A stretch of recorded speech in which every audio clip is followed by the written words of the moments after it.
Okay, welcome back. Section 1.7 is what we're dealing with now. Combinations of functions and composite functions. Probably around page 247. Okay, in that area.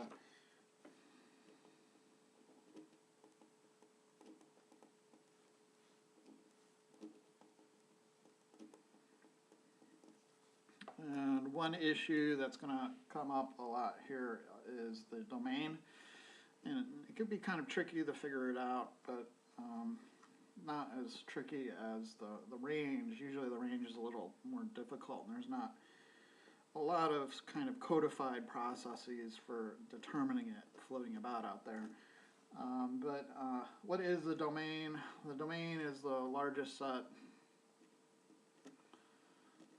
of real numbers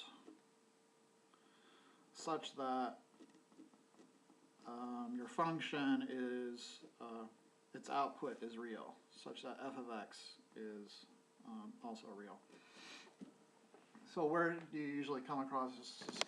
You don't want division by 0, right? So if you had a function, for example, f of x equals 1 all over x minus 3, you can't use x equals 3, because if you had, then you'd have 1 over 3 minus 3, so you'd have 1 over 0, and that would be bad news. Just like when we were dealing with equations, you can't have division by 0. Here, for a function, you can't have division by 0 either. So when you talk about the possible values that can go into this function, you have to disregard 3. You have to not contain it in its domain. So sort of the practical in job definition that we'll use, the domain will be the set of all real numbers.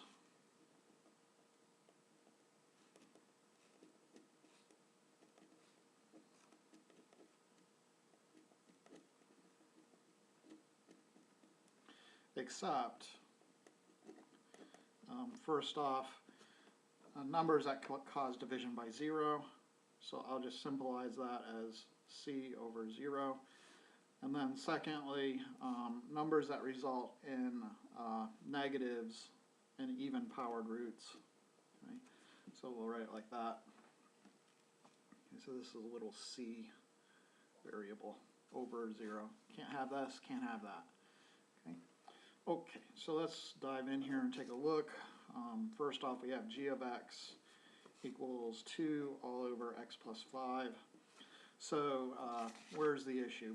We have a division symbol, so that's kind of the red flag that we need to be careful not to have x plus 5 equaling 0. So what do? Take the denominator, set it equal to 0, and solve. Okay? So we need to not have negative 5 in the domain, so our domain will be everything except that. So how do I write that in notation? We're going to use the union symbol and go from negative infinity all the way to 5, but not including 5, or I can use values from 5 to infinity. Okay? So basically the point that we don't use, just put a union symbol in there and then some open parentheses on either side of it, and you're good to go. Okay, number 6, same problem. What's the domain? F of x equals x squared plus x minus 12. All real numbers, so there's no division symbol, there's no radicals to worry about, so the domain is the set of all real numbers, okay? Except when that happens, and that doesn't happen, so the domain is the set of all real numbers. I'll just write negative infinity, infinity. That's true for all polynomials, okay? So it's a huge class of functions, and so the domain for all of those, you know, x to the 5th plus x squared minus 12x, anything like that is going to have domain all reals. Okay, number 12, let's take a look at that guy. We have g of x equaling 1 all over x squared plus 4 minus 1 all over x squared minus 4. Okay. In this case, we need to avoid 0 in this denominator.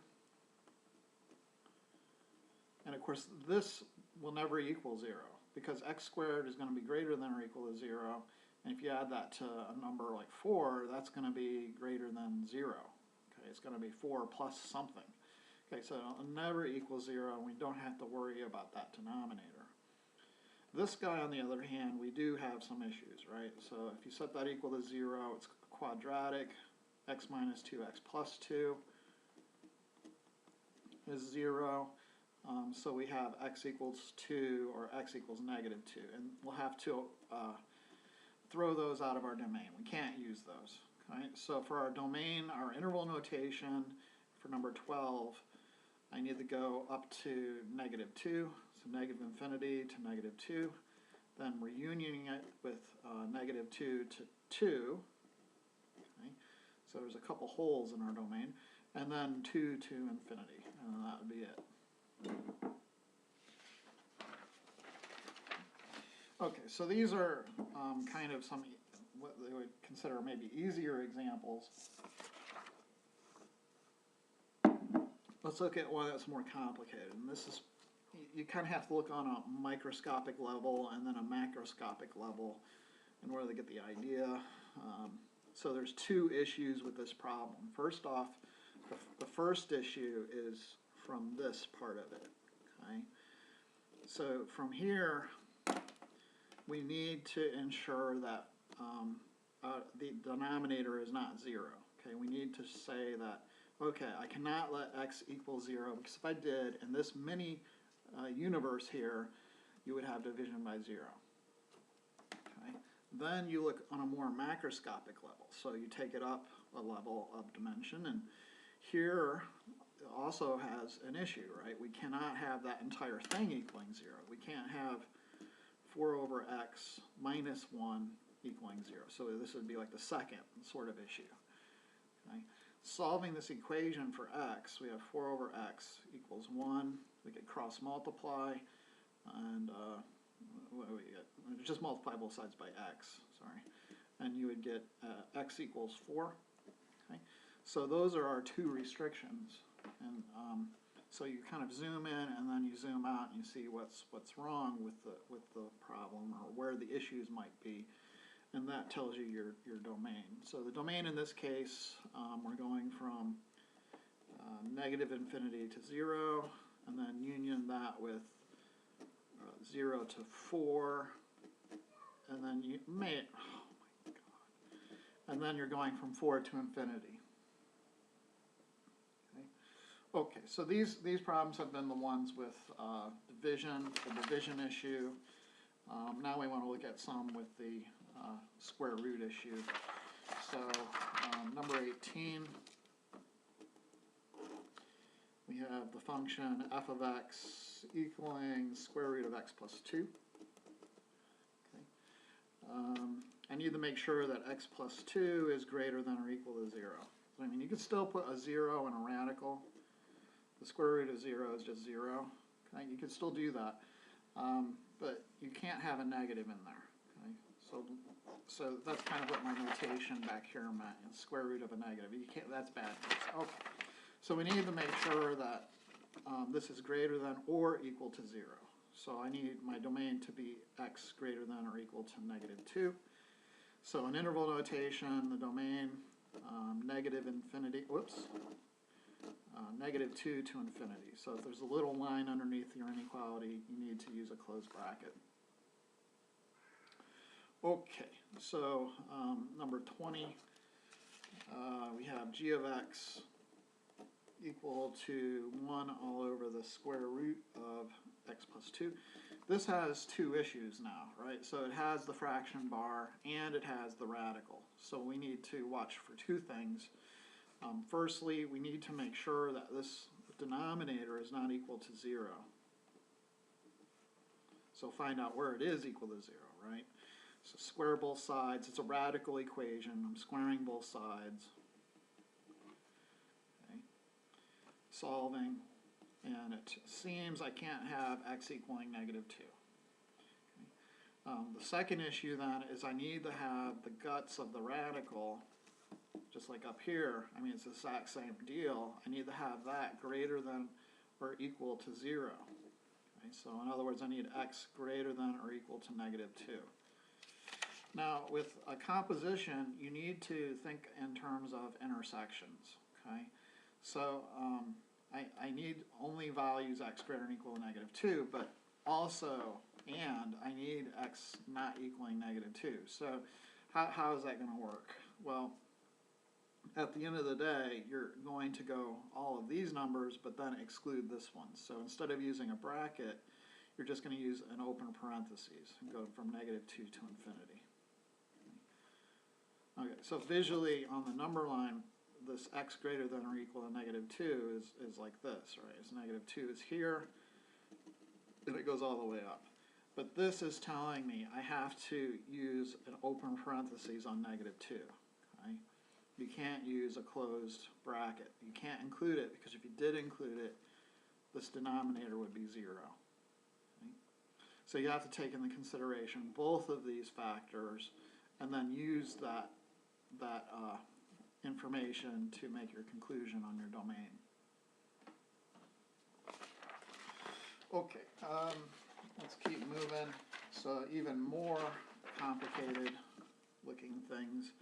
Here's 28. We have g of x equals square root of x minus 3 all over x minus 6. Multiple issues going on. So first off, we need to make sure x minus 6 is not 0.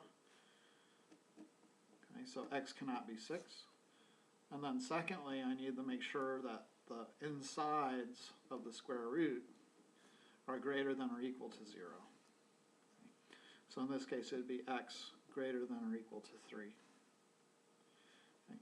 So on the number line, this x greater than or equal to 3, let's take a look at where that is. Here's 3. Looks like this. On top of this, we have to say, well, we can't let x equal 6. So 6 is in here somewhere.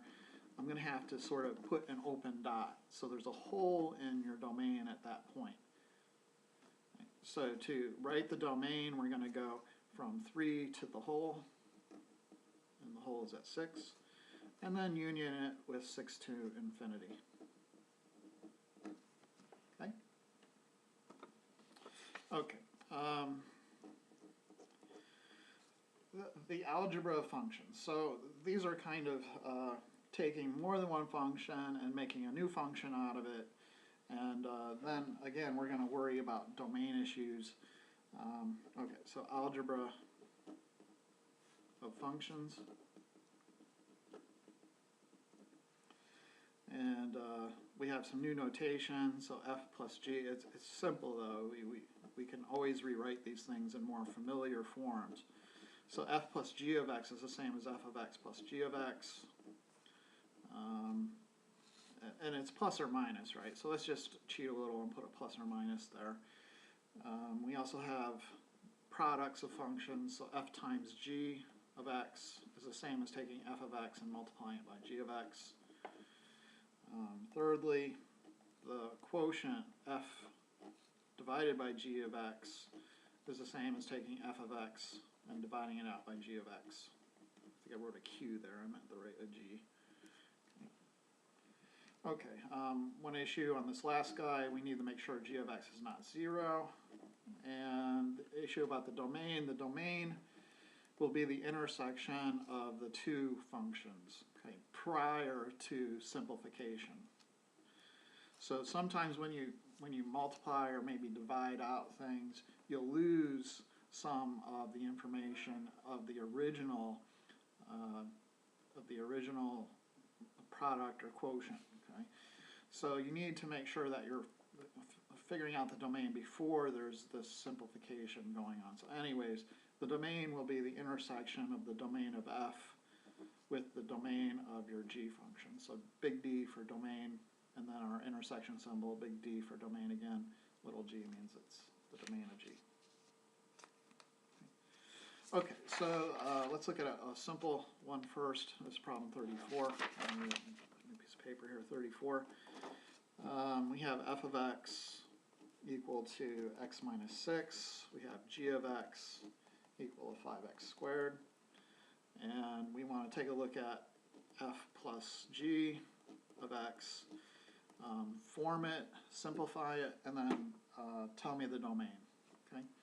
Okay, so we'll have x minus 6 plus 5x squared. It really is that easy. You can reorder the terms, I guess, if you want to. Descending order with exponents, high exponents first. It's a polynomial, so the domain will just be from negative infinity to infinity. Okay. And I mean, even previous, before, there was no really simplification, but the domain of this is negative infinity to infinity. The domain of this is negative infinity to infinity. And then the overlap, the intersection of those two intervals will be negative infinity to infinity. Okay, let's look at f times g of x.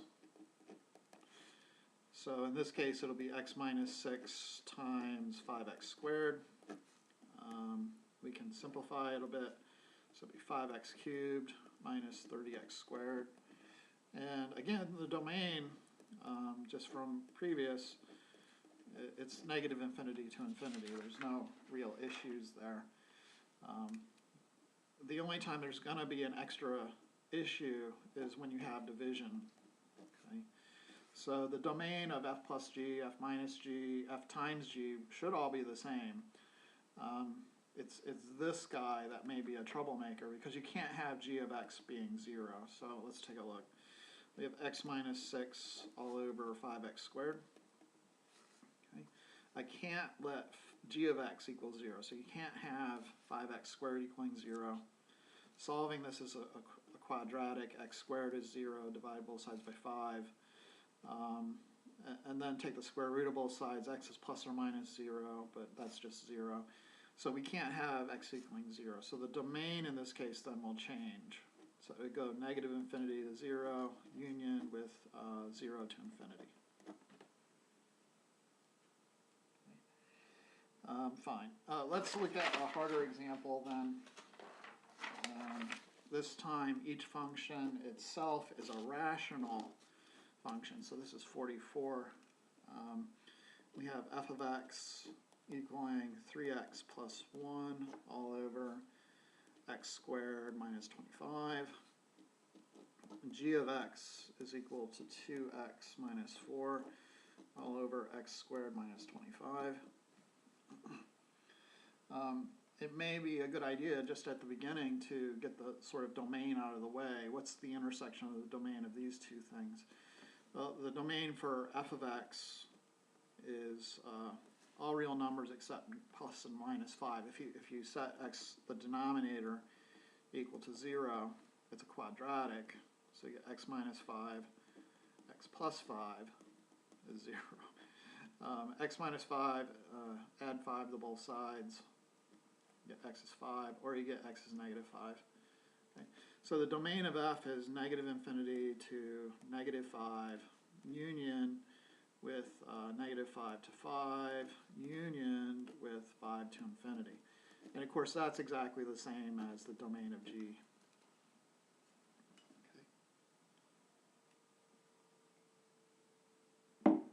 Okay, so let's go and look at some composites. The first composite, f minus g of x. We don't want to look at that guy. And we want to simplify this too. Okay, so it's not enough just to write 3x plus 1 all over x squared minus 25 minus 2x minus 4 all over x squared minus 25. That won't be enough. Okay, you need to combine them. They have a common denominator already, so it shouldn't be too hard. 3x plus 1 minus 2x minus 4 all over x squared minus 25.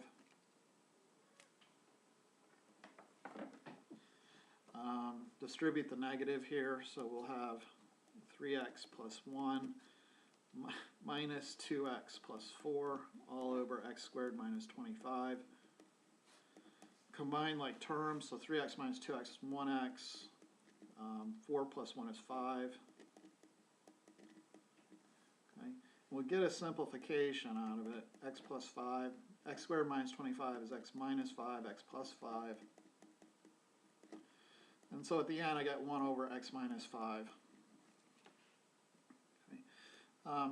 The sort of naively, if you thought the domain here, if you look for the domain of this composite, this sort of composed function, it would just be negative infinity to 5 and then 5 to union with 5 to infinity. And that's what I was saying earlier. You have to figure out these domains before you simplify, because when you simplify, you sometimes lose information about the original sort of contents of the function. Right? So the domain is not just all real numbers except 5. It's actually still just the domain from what we saw above here. The domain of f minus g is actually the same thing as the domain of f and the domain of g. Okay? You still have to exclude negative 5 and 5.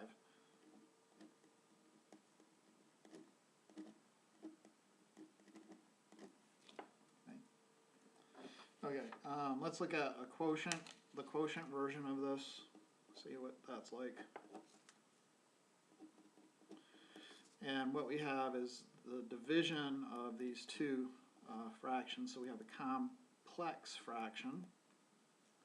Okay. I'm getting a little carried away here with the fraction 2x minus 4 over x squared minus 25. This both should be minus 25. So to do this, reinterpret this big line as divided by, so you have 3x plus 1 over x squared minus 25 divided by x squared minus 25 all over 2x minus 4. You can do division by multiplying by reciprocal, so 3x plus 1 over x squared minus 25 times 2x minus 4 all over x, crud, I accidentally already flipped it, so that's okay. So it's divided by 2x minus 4 divided by x squared minus 25, sorry about that. And then you flip it, so this is why you don't use pen. So you have 3x plus 1 all over x squared minus 25 times x squared minus 25 all over 2x minus 4. Okay. The end result is that these divide out, and you're going to have 3x plus 1 all over 2x minus 4. Okay. And this time you don't even see that 5 and the negative 5 that were issues with the original expression. So simplifying it has eliminated that information. But we still need to include that in our end domain for this function, believe it or not. And we have one additional problem now too. We need to make sure that this thing is not 0. Okay? So I need to make sure g of x is not 0. So 2x minus 4 all over x squared minus 25 equals 0. This is a rational equation, so first off, x can't be 5 or negative 5. Then we can multiply both sides by x squared minus 25. So I'll end up with 2x minus 4 equals 0. Add 4 to both sides, you get 2x is 4, and so x is 2.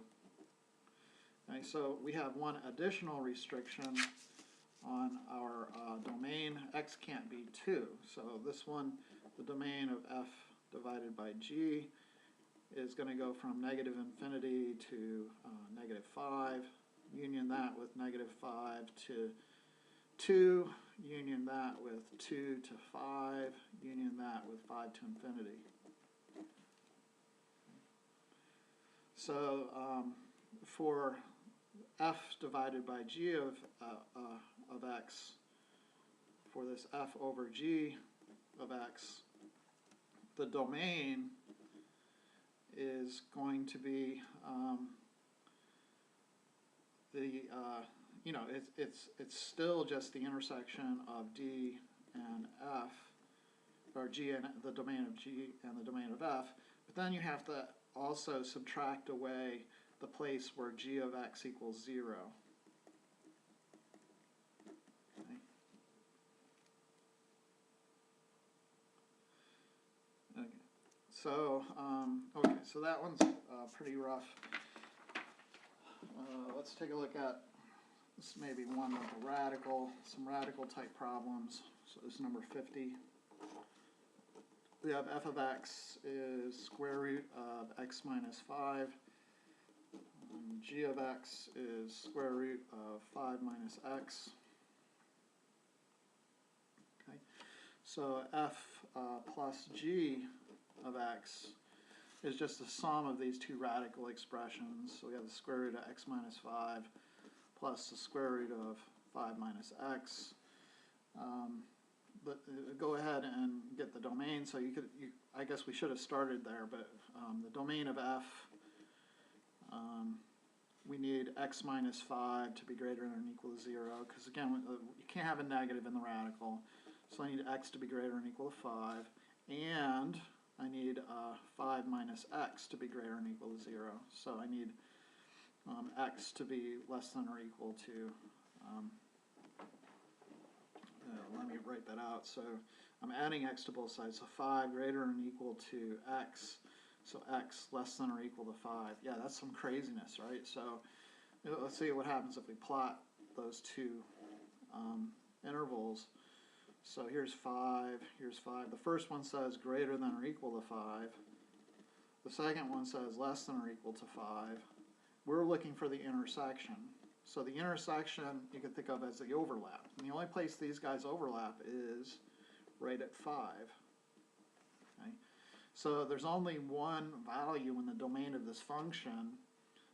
The domain of f plus g is just the number 5. Okay?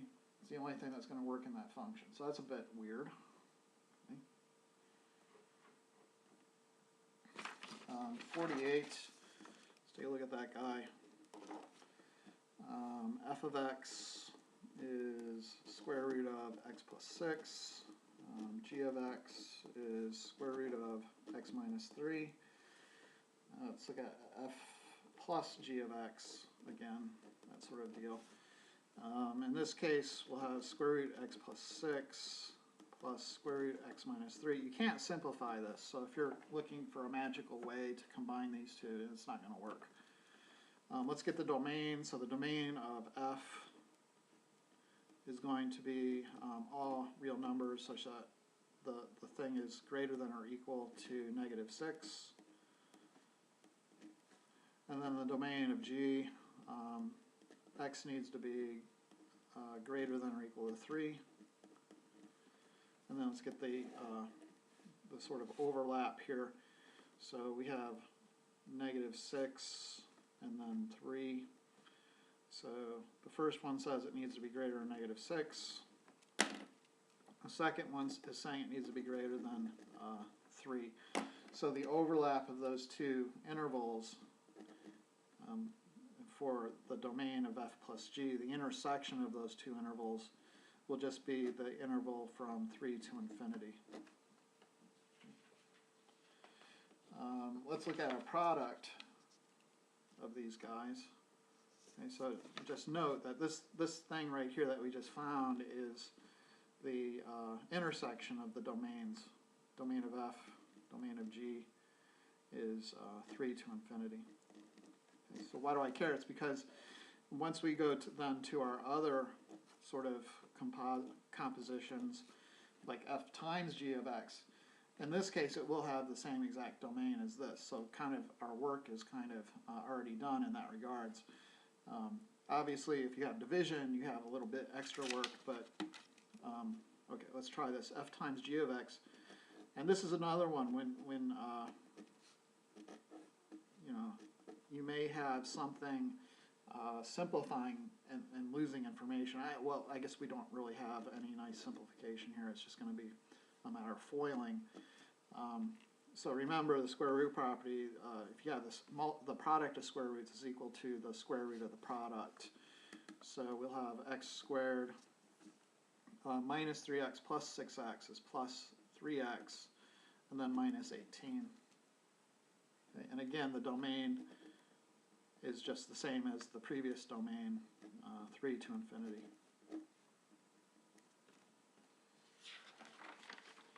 Okay, so I've been I've sort of accidentally said composite functions. I shouldn't have been calling these composite functions. I didn't know what else to call them. It's compositions of functions is maybe how I should say it. The composite functions are when you put one function inside of the other. Okay, so that's the next section, section 3. Composite functions.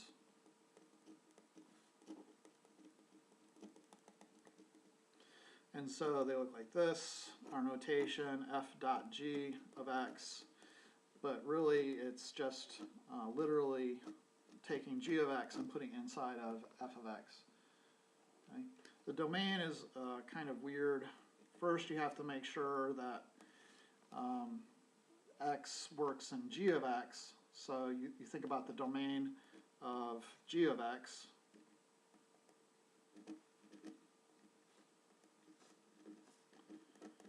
And then you're going to also worry about the domain of f when you're looking at the range of g. Okay. So secondly, you have to make sure g of x is in the domain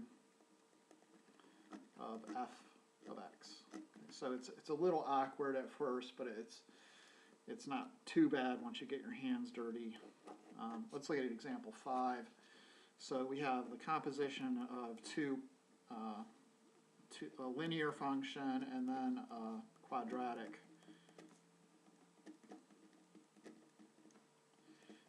Because the domain of these guys is all real numbers, the composition will also be all real numbers, and we don't have to worry too much for now about those issues. Let's see what f of g of x is. So again, what you're doing is just putting g of x in wherever you see an x inside of f. So you'll have 3 times, replace x with this thing, x squared minus 2x plus 6, and then minus 4. They want you to simplify that, so you get 3x squared minus 6x plus 18 minus 4. And then finally you get 3x squared minus 6x plus 14. Let's look at the reverse issue. So g of f of x, and for these guys you just take, you go in the reverse. So you're going to put f of x inside of g of x. Okay? So you'll have 3x minus 4 squared minus 2 times 3x minus 4 plus 6. This will require a foiling. So you'll have 9x squared minus 12x minus 12x is 24x plus 16 minus 6x plus 8 plus 6. Okay. So we have 9x squared minus 24 minus 6 is minus 30x. 8 plus 4 is 8 plus 6 is 14 plus 16 is 30, and that'll be it. Evaluating these things, so part C, they want to know g of f of 1. You're literally just going to take 1 and put it into here.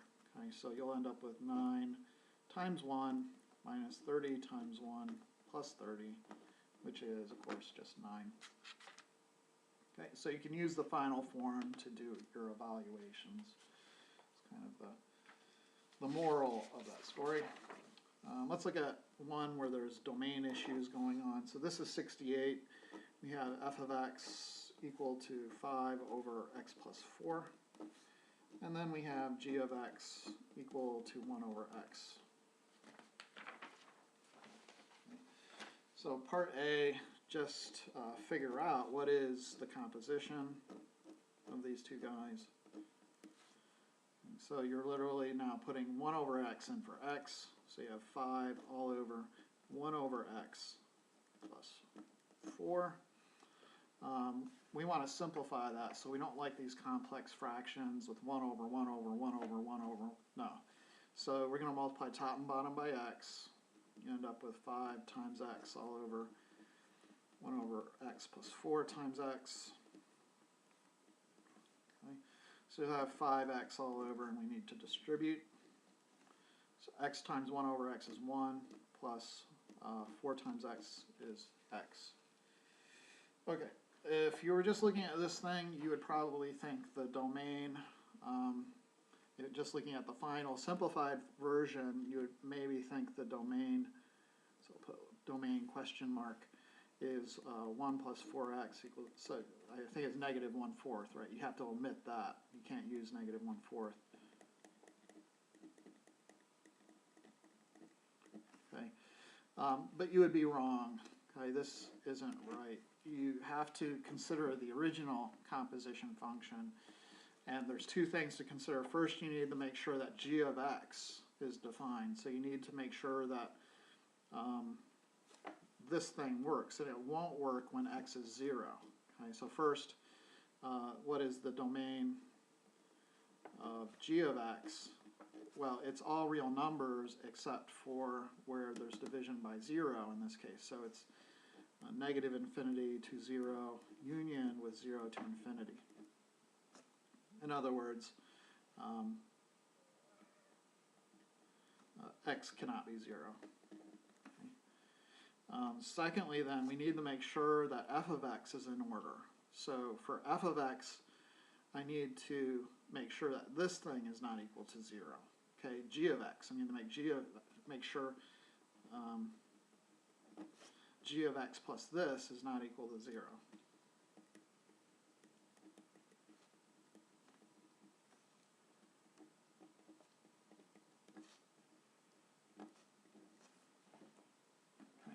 And that's where you're going to get the negative 1/4 that we see at the end. So you're going to subtract 4 from both sides, and then you can cross multiply. So you get negative 4x is 1, and then divide by negative 4. So at the end, x cannot be negative 1/4 either. So we have these two restrictions, and in the end, our domain, negative infinity to negative 1/4, union with negative 1/4 is 0, and then union with 0 to infinity. Okay. In other words, x can't be 0 and x can't be negative 1/4.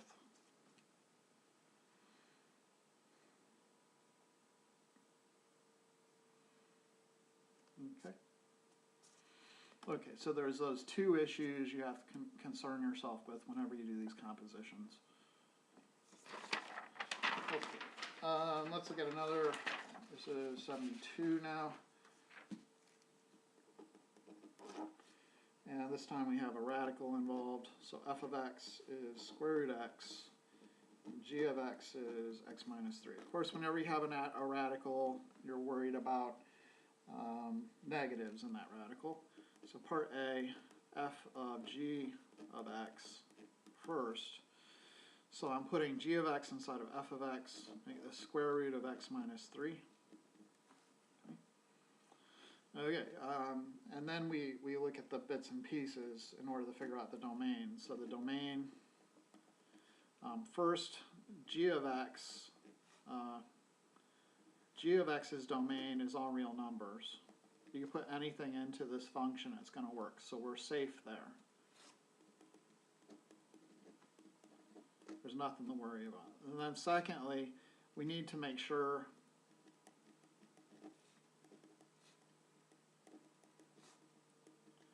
that this thing right here that we're putting inside of f of x is greater than or equal to 0, because we can't take the square root of a negative. So we need to make sure x minus 3 is greater than or equal to 0. Okay, and that, of course, if we add 3 to both sides, we need to make sure x is greater than or equal to 3. So at the end of the day, the domain of f of g of x is just this, 3 to infinity. Okay, so hence, the domain of f of g is, well, we need a bracket, 3 to infinity. Okay. Okay. One final note is sort of going in reverse, decomposing functions into their parts, which turns out to be valuable later on in life. in the life of a math person decomposing. We want to sort of figure out what's the outer part and what's the inner part. We want to, given an h of x, we want to find an f of x and a g of x such that f of g of x is equal to h of x. And it's pretty simple. 78, we have h of x equals square root of 5x squared plus 3. Okay, so you kind of identify the guts, and you'll say that that's the g of x. That's the thing you're putting inside of f of x. So, well, f of x is then the square root part, and the g of x is the thing you're putting in the square root. So that's the 5x squared plus 3. Let's try one last one. This is number 80. Here we have h of x equals the absolute value of 3x minus 4. The outer part, maybe is where we should start, is the absolute value of something. And then the inner part is the guts, right, the 3x minus 4. And that's the idea. Sometimes there's more than one way to decompose it, and that's fine. Just make sure you're checking the answers in the back of the book. Okay.